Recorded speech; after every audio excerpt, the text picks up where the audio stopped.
Alright, the Hatchet revisit continues with its sequel, Hatchet 2. Written and directed by Adam Green, this movie picks up immediately after where that first movie leaves off, in which Victor Crowley has Mary Beth at his mercy until she finds a way to escape his clutches, ends up being saved by Jack Cracker. And once Mary Beth is saved by Jack Cracker, the events of part 2 more or less play out. Okay, so before I get into this movie, let me just say this. I think Hatchet 2 is better than the first movie from a technical standpoint, from a character standpoint, and from a story standpoint. Now, I don't think Hatchet 2 is all the way perfect. Even though I do think some of the special effects in this movie are really well done, there are certain effects that I didn't really care for.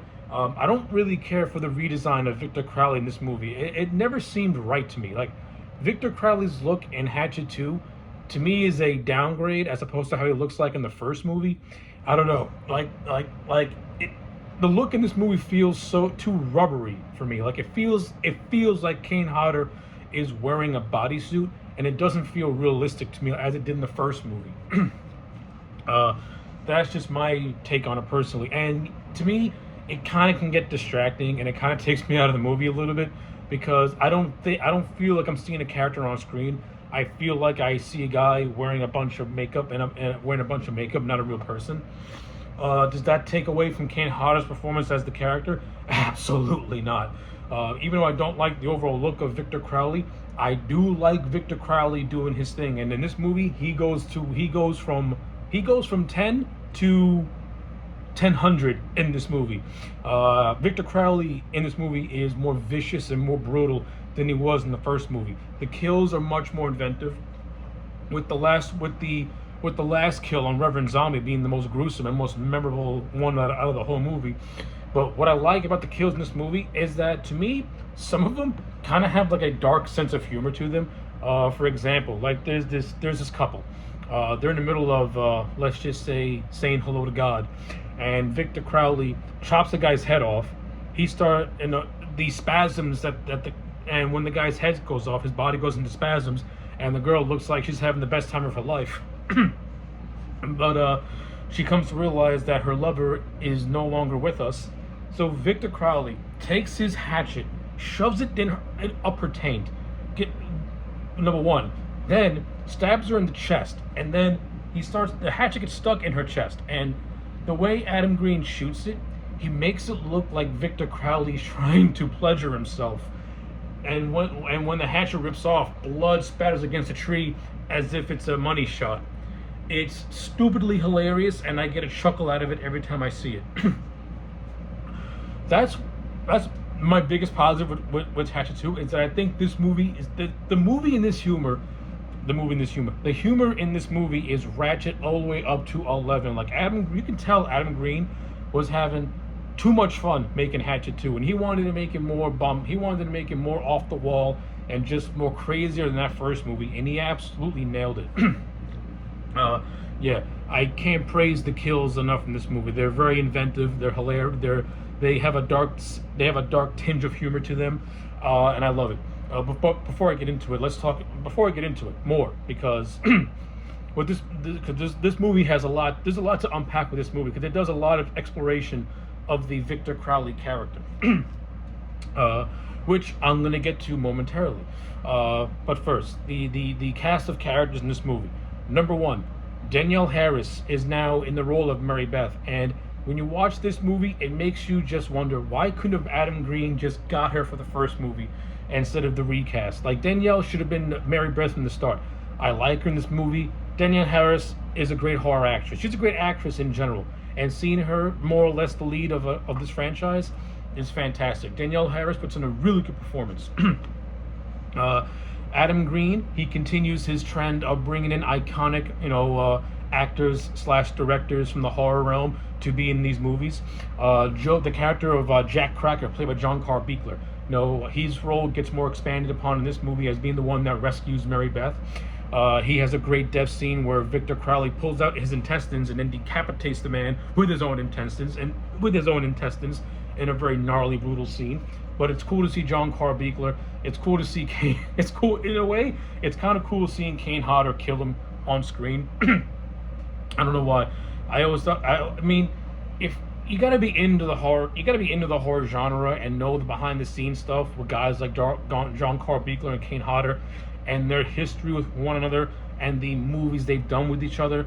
It makes a scene like this that it gives a scene like this unintentional humor, especially if you're familiar with it, because you're in on the joke. You're in on the joke, so to speak. So I love stuff like that. You know, stuff like that is like a treat for horror fans, and is a treat for the horror fans who are in the know and know stuff like that. So that's always been cool. You have R.A. Mihailoff in this movie playing the character called Trent. R.A. Mihailoff played Leatherface in Texas Chainsaw Massacre 3, a movie where Kane Hodder doubled him. Cool to see R.A. Mihailoff. He has a very entertaining fight scene with Victor Crowley towards the end of the movie in the Crowley house. Of course, he has a legendary death where he gets curb stomped on a table where his head gets split off. But leading up to that, I thought R.A. Mihailoff was actually kind of fun as a character, Trent. Like, he comes across as like this badass type of dude, but the character of Trent also has close ties to Victor Crowley. Now, and I'm going to get to that once I talk about the character of Uncle Bob, played by Tom Holland. No, this is not Tom Holland who plays Spider-Man. This is Tom Holland, the man who directed horror films like Child's Play and Fright Night. He plays the uncle of Mary Beth Dunstan, who is actually the best friend of her father, Samson. So,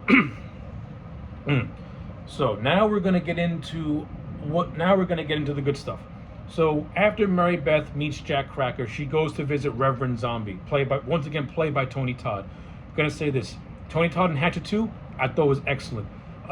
Tony Todd plays Reverend Zombie as a manipulative schemer who just wants to make money, and his death is all satisfying because basically, bluntly speaking, Reverend Zombie more or less got all these people killed just so that he can control the swamp and get rid of Victor Crowley. And in the end, his greediness comes back to bite him in the ass. But before we get to that, Reverend Zombie more or less tells the story of Victor Crowley to Mary Beth, but he fills in details that we do not know. So, so to make a long story short, Victor Crowley's dad, Thomas Crowley, had a wife named Cheyenne. She was dying of cancer. Cheyenne had a caregiver named Lena who started a secret affair with Thomas while Thomas's wife was dying of cancer. Of course, this is what led to Victor Crowley's this led to the character of Lena becoming pregnant with Victor Crowley. So when his wife finally succumbed to her cancer, more or less Thomas Crowley can now find peace and happiness because his wife is no longer suffering. But before she died, she placed a curse on Thomas and the and Lena. So flash forward to Victor's birth. He's born disfigured. He's born with his handicaps, and his mother dies at the shock of him. Of course, this leads to Thomas Crowley more or less hiding. Now, the first movie gives you the sense that he was hiding his son because he didn't want his son to be ridiculed. But this movie expands on that. He was really hiding the fact that he committed an act of infidelity, and now he has to pay for that act by having a deformed son. But one of the things that I really do like, and I'm really glad that Adam Green did, Thomas, even though Thomas Crowley was ashamed of what he did, he grew to legitimately love his son and care for his son. And it makes his son's death that all the more tragic because at first Thomas viewed it as like a punishment, but then he grew to love his son. But when his son was killed and taken away from him, he just became a completely broken man, and he pretty much died. And one of the things that I forgot to mention in my first review is that Kane Hodder actually plays Thomas Crowley, and he does a phenomenal job. Like, Kane Hodder did very little with vocal acting, but it was all expressions, and he nailed it out of the park. The best scene in this movie where Kane Hodder really shines out of makeup is when he goes to the house of the kids who killed his son with the shotgun, and he just starts saying, "You killed my son, you killed my son." But Kane Hodder's performance is so great. You can feel the sense of just broken sadness emanating from him. Kane Hodder will always be known as a stuntman, but I think as an actor, he should get more roles. Well, he has gotten more roles now lately, but Kane Hodder is a gem as an actor. The man can act, and he did a great job playing the role of Thomas Crowley. You really got a sense of him just having just immense guilt for his actions, and the sins of the father affected the son. So that's now that level of detail, that level of lore, really makes the story of Victor all the more tragic, which I love. But what this movie really sets up is that, so in order for Victor to find peace, he has to kill the three men that were there the night he was dead, which is Uncle Bob, Mary Beth's father Samson, who we revealed through Jack Cracker was there the night that Victor Crowley was killed, and Samson's brother, who we're led to believe the entire movie is Tom Holland's character, when in actuality it's revealed that Mary Beth's real uncle died of leukemia when she was 12, and that the uncle that's been with her the whole time is actually her dad's best friend. And this is what leads to a little bit of a fist fight between Reverend Zombie and Victor Crowley, where Victor chops him in half and then pulls out his spine in a gnarly ass scene. He rips Zombie out of his skin, and the effect is so gnarly and just so gross, but it looks fantastic.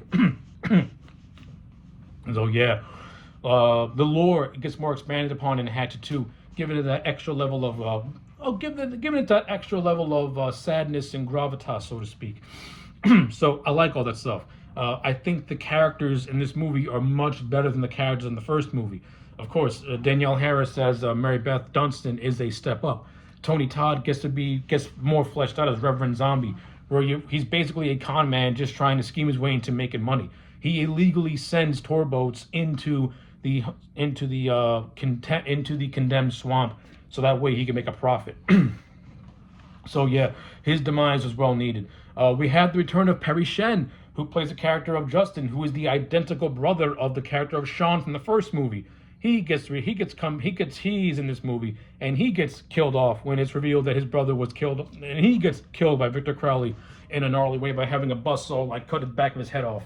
You had these other characters two characters of Vernon and John. John's like a strong, silent, macho type of dude, and Vernon's like the comedian trickster. I'll say this: the actor who played Vernon, he got a lot of chuckles out of me. I thought it was actually really funny. And the scene where Victor takes this huge fucking chainsaw and splits them up from the bottom is a gnarly fucking scene. It was really well done. Other good kills. You have Victor just bludgeoning this guy named Chad's face in, and you have this other guy that was there whose name escapes me. He's like a typical redneck. Victor pretty much jams his face into a boat propeller and it like chops his shit off. Good stuff. Like I said, the kills in this movie are like much more grim, much more graphical. They're much more just in your face. But to me, they all have like a dark tinge of humor to them. So I like it. In terms of the humor in this movie, I think Adam Green really hit it home with this movie's humor. This movie is funny in a lot of areas. The character interactions to me seem to be much more natural than they were in the first movie. Like I said, I don't think this movie's all the way perfect. Like, not all the jokes land. Some characters are just there to die, and there are other characters who you kind of wish would have kept on going. Like, for me, I think it would have been cooler if the character of Uncle Bob did make it out of the Crowley house unscathed, or by the skin of his teeth, because I think you could have gotten something more out of Mary Beth and her uncle. That's just me personally. I mean, the character of Trent needed to go, but I think there are certain characters that could have made it out of this movie more or less unscathed. Like, the character of Justin didn't really have to die. Like, let's be real, you didn't really have to kill them off. But aside from that, I think Hatchet 2 is a really good sequel, picks up perfectly from where that last movie left off, expands on the lore, the kills are much more graphic, Victor Crowley is much more badass. Again, I don't like the overall look of the makeup, but Kane Hodder makes it work with his performance because he's still just as badass as he was in that first movie. So yeah, with all that being, and of course, the way Mary Beth takes out Victor, you can tell she had enough. She hatchets his face to nothing, then gets a shotgun and blows his shit off. So yeah, Mary Beth had her Sarah Connor moment where she just didn't give a fuck. So yeah, Hatchet 2 is a fun, gory fest of a movie. Gonna give it a solid 8 out of 10. So those are my thoughts. Let me know yours in the comment sections down below. Like the video and subscribe, and I'll check you back next time for more.